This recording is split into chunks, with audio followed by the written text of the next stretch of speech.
dans le village d'Ombal, où la mort est une affaire sacrée et où le deuil s'exprime dans un silence respectueux, un homme défie toutes les traditions. Son nom est Antoine, et sa présence aux enterrements est aussi inévitable que troublante. Alors que les familles pleurent leurs défunts et que les prières s'élèvent vers le ciel, lui rit. Pas d'un rire discret ou nerveux, mais d'un éclat franc et libre, comme si la tragédie était une célébration. Les villageois le regardent avec une crainte mêlée de mépris. Certains le pensent fou, d'autres murmurent qu'il est maudit. Les enfants fuient à sa vue, et les vieilles femmes murmurent des prières lorsqu'il passe. Personne n'ose lui demander pourquoi.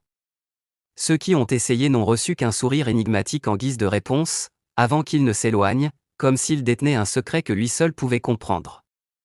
Peu importe la douleur, peu importe la tragédie, Antoine est toujours là, riant d'une joie qui glace le sang. Pour certains, son rire est une insulte aux morts, une moquerie cruelle envers ceux qui souffrent. D'autres, plus superstitieux, murmurent qu'il voit ce que les autres ignorent, qu'il rit parce qu'il connaît des vérités cachées. Mais personne ne sait vraiment qui est Antoine ni ce qui le pousse à agir ainsi. Une seule chose est certaine, quand Antoine rit à un enterrement, la mort n'est plus la seule chose à craindre. Ce matin-là, le village d'Ombal s'est réveillé sous un voile de tristesse. Kofi, l'homme le plus sage et respecté du village, était mort pendant la nuit. Sa maison, jadis refuge pour ceux qui cherchaient conseil, était désormais un sanctuaire de deuil. Les femmes pleuraient, les anciens murmuraient des prières, et les enfants, trop jeunes pour comprendre pleinement la mort, observaient en silence les adultes en larmes. Kofi n'était pas qu'un vieil homme. Il était le pilier de la communauté, le juge en temps de conflit, la voix de la raison lorsque la colère obscurcissait les cœurs. Kofi n'était pas seulement un homme respecté, il était l'âme du village. Ses funérailles furent préparées avec toute la solennité qu'il méritait. Dès l'aube, les villageois affluèrent de partout pour lui rendre hommage.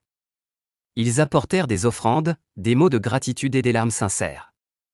Au centre de l'assemblée, le prêtre, le regard baissé, commença à réciter les récits de la vie de Kofi, sa sagesse, sa générosité, les innombrables services rendus à ceux qui l'entouraient. À chaque mot, l'absence du vieil homme se faisait plus lourde, comme si son esprit flottait parmi les endeuillés, les réconfortant d'une dernière étreinte invisible. Mais la paix des funérailles ne dura pas. Alors que le prêtre achevait son discours, un son vint rompre l'harmonie du deuil. Un rire. D'abord faible, presque contenu, il enfla peu à peu, jusqu'à devenir incontrôlable. Les visages se figèrent. Tous savaient qui c'était. Antoine était là, debout dans la foule, plié de rire comme s'il assistait à la scène la plus comique de sa vie. Un murmure d'indignation s'éleva, se répandant comme un feu attisé par le vent. Les femmes se couvrirent la bouche, horrifiées. Les hommes serrèrent les poings. Les vieillards secouèrent la tête avec désapprobation. Jamais personne n'avait osé interrompre un enterrement de cette manière, et encore moins celui de Kofi.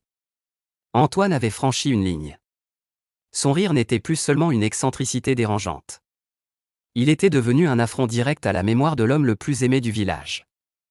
Jabari, le fils de Kofi, ne pouvait plus contenir sa colère. Il se fraya un chemin à travers la foule et s'arrêta face à Antoine, le regard brûlant de fureur et de douleur. « Comment oses-tu » rugit-il, la voix brisée par le chagrin. « Mon père était un homme honorable, et tu viens ici pour te moquer de sa mort ? Explique-toi, ou je jure que je te ferai taire pour toujours. » Sa menace n'était pas vaine. Ses mains tremblaient, prêtes à transformer sa rage en action. Mais Antoine ne broncha pas. Son rire s'éteignit lentement, laissant place à un sourire étrange, presque mélancolique. Il plongea son regard dans celui de Jabari, d'un ton calme, déclara « Je ris parce que je vois ce que vous ne pouvez pas voir. » Un silence glaçant s'abattit sur l'assemblée. Ces mots n'étaient ni une excuse ni une justification. Ils étaient une énigme. Une énigme qui ne fit qu'accentuer l'incompréhension et la peur des villageois. Sans ajouter un mot de plus, Antoine se détourna et quitta lentement les funérailles. Personne n'osa l'arrêter, mais la rage flottait dans l'air comme un poison invisible. Les regards se tournèrent vers lui, emplis de mépris et de crainte. Que voulait-il dire ? Se moquait-il d'eux ? Ou, pire encore, savait-il quelque chose sur la mort que les autres ignoraient ? Cette nuit-là, alors que le village veillait sur le corps de Kofi, bercé par des chants et des prières, une question revenait sans cesse dans les murmures des endeuillés, que voyait Antoine ? Et surtout, que se passerait-il si quelqu'un d'autre le découvrait ? Un nouveau drame, la mort de Kofi pesait encore lourdement sur Ombal lorsque la tragédie frappa à nouveau. Abeni, une jeune femme pleine de vie, connue pour sa douceur et sa générosité, fut retrouvée morte chez elle. Personne ne comprenait ce qui s'était passé. Sa mère, les yeux gonflés de douleur, s'accrochait au corps sans vie de sa fille, hurlant que ce n'était pas un accident. Sa plainte se répandit comme une ombre sur le village, semant un trouble silencieux. Les rumeurs, elles, s'enflammèrent comme un feu dans l'herbe sèche. Certains murmuraient qu'Abeni était tombé malade soudainement. D'autres parlaient d'empoisonnement. Et quelques-uns, la voix tremblante, osaient chuchoter que sa mort cachait quelque chose de bien plus sombre. Ombal n'avait jamais connu de telles tragédies successives. 2 morts en si peu de temps. Ce ne pouvait pas être une coïncidence. La peur devint paranoïa. La suspicion s'abattit sur tout le monde. Les funérailles d'Abeni furent encore plus lourdes que celles de Kofi. La tristesse y était teintée d'une incertitude oppressante, et chaque regard cherchait des réponses sur le visage de l'autre. Le retour d'Antoine. C'est au milieu de cette atmosphère suffocante que Antoine apparut. Il avançait lentement à travers la foule, les mains dans les poches, le même air insouciant que d'habitude. Puis, comme si le destin se riait du chaos, cela commença. D'abord, un murmure étrange, un son à peine audible dans le silence pesant de la cérémonie. Puis, en quelques secondes, le rire éclata.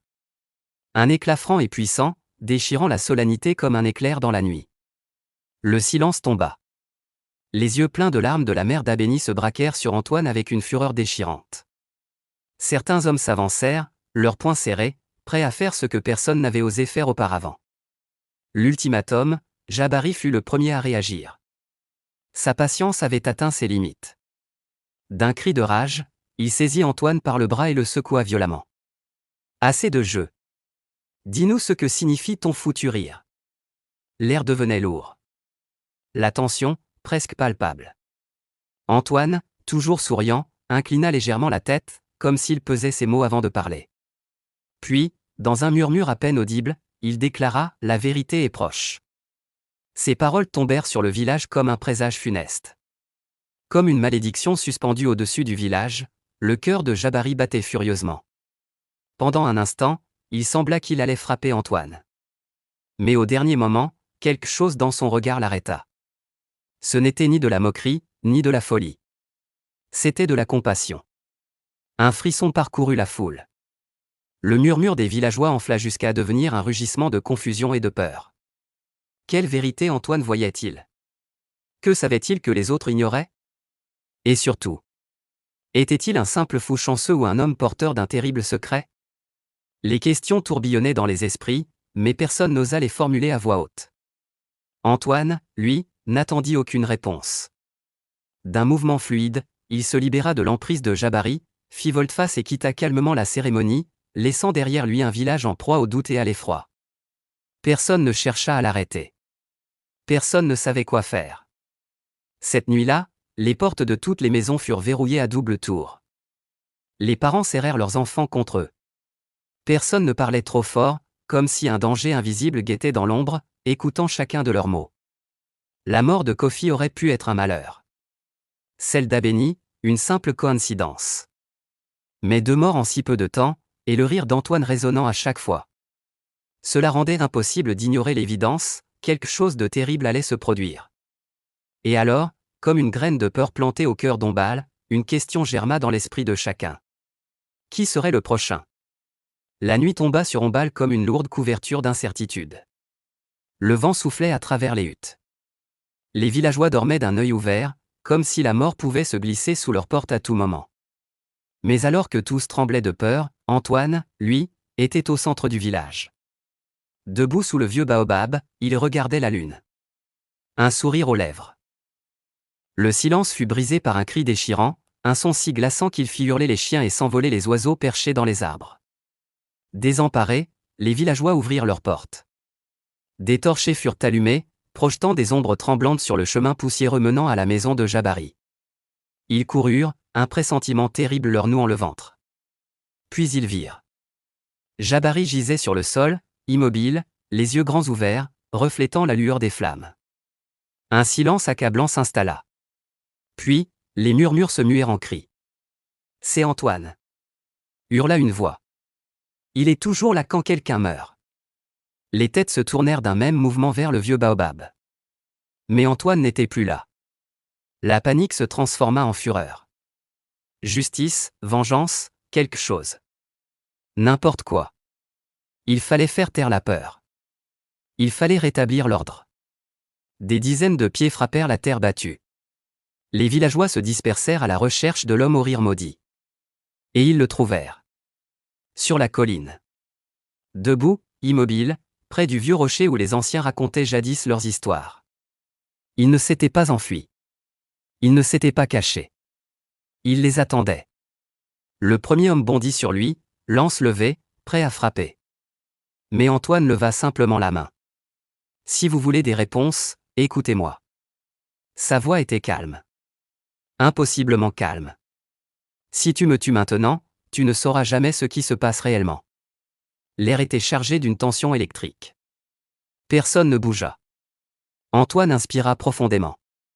Son sourire s'effaça enfin. Ce n'est pas moi qui apporte la mort à emballer. Murmura-t-il. Je suis le seul à la voir venir. Sa voix basse, mais ferme, s'enfonça dans la chair des villageois comme une lame froide. Un frisson parcourut la foule. Et alors? Pour la première fois, Antoine ne riait pas. Puis, comme pour donner raison à sa prophétie, un son guttural déchira la nuit, s'élevant de l'obscurité derrière le village. Un son qui n'appartenait à rien d'humain. Les torchers vacillèrent. Les visages des villageois se figèrent d'effroi. Quelque chose arrivait. Quelque chose bougeait dans l'ombre, juste au-delà du village. Un frisson parcourut la foule. Antoine, les yeux plongés dans l'obscurité, murmura « Le voilà ».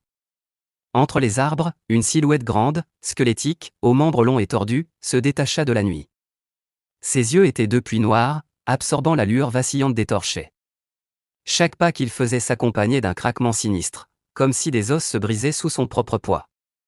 Les villageois reculèrent en tremblant. Puis la créature parla. Sa voix était ancienne. Usée. D'un autre temps. Tant de morts et pourtant, ils ne comprennent toujours pas. Antoine, lui, ne bougea pas. Il fit même un pas en avant. Son visage était serein. Je vous l'ai dit, murmura-t-il, je riais parce que je vois ce que vous ne pouvez pas voir. Un silence de plomb s'abattit sur la foule. Tous ces décès. Ce ne sont pas des accidents.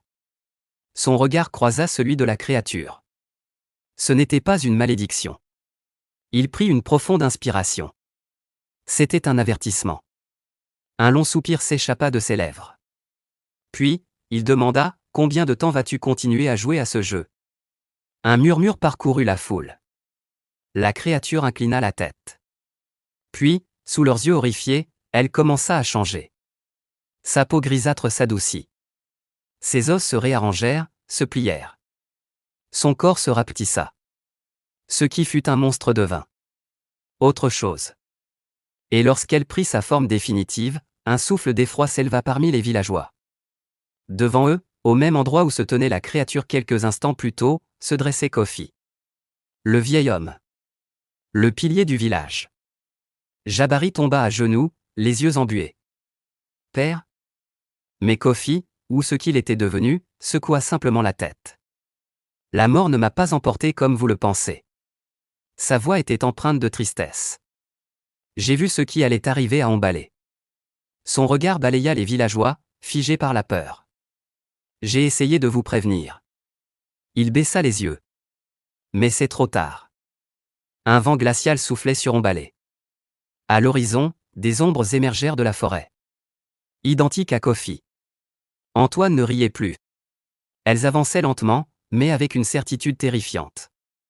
Elles étaient trop nombreuses. Des silhouettes squelettiques, au visage familier. Les morts du village. Des vieillards disparus il y a des années. Des jeunes hommes jamais revenus de la chasse. Tous transformés en héros d'un destin inévitable. Les villageois hurlèrent. Certains coururent, d'autres tombèrent à genoux, frappés d'horreur. Mais il n'y avait nulle part où fuir. Antoine, toujours immobile, ferma les yeux. Puis il murmura, « Ils ne sont pas venus tuer. » Les larmes roulèrent sur ses joues. Ils sont venus réclamer ce qui leur a toujours appartenu.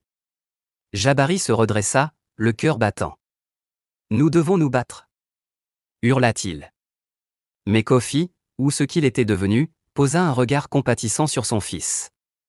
Ce n'est pas une bataille que vous pouvez gagner, dit-il doucement. Il regarda la foule terrifiée. Pas avec des armes. Son regard se perdit dans l'obscurité. Pas avec la peur. Un cri déchira la nuit. La première ombre toucha un villageois. Et il disparut. Sans un bruit. Comme s'il n'avait jamais existé. Antoine ouvrit lentement les yeux. Il observa le carnage sans un mot. Puis, il tourna la tête vers Jabari. Son sourire s'était évanoui. Je l'ai toujours su, murmura-t-il. Son regard était vide. Rire était plus facile que d'admettre la vérité et puis plus rien. Pas de cri. Pas de lutte. Juste un silence absolu, profond, définitif. La lune, témoin silencieux de la tragédie, brillait sur une ville vide. Pas une trace de combat. Pas un seul survivant. Seul un écho résonna dans le vent. Un rire. Faible. Brisé. Puis plus rien. Parfois, nos peurs les plus profondes sont plus proches que nous le pensons. Mais les affronter peut être plus dévastateur encore. Car, au bout du compte, ce n'est ni la force, ni la fuite qui l'emporte. Mais la capacité d'accepter l'inévitable. Si cette histoire vous a captivé, abonnez-vous à la chaîne, activez la cloche pour ne rien manquer et laissez un commentaire pour partager vos impressions.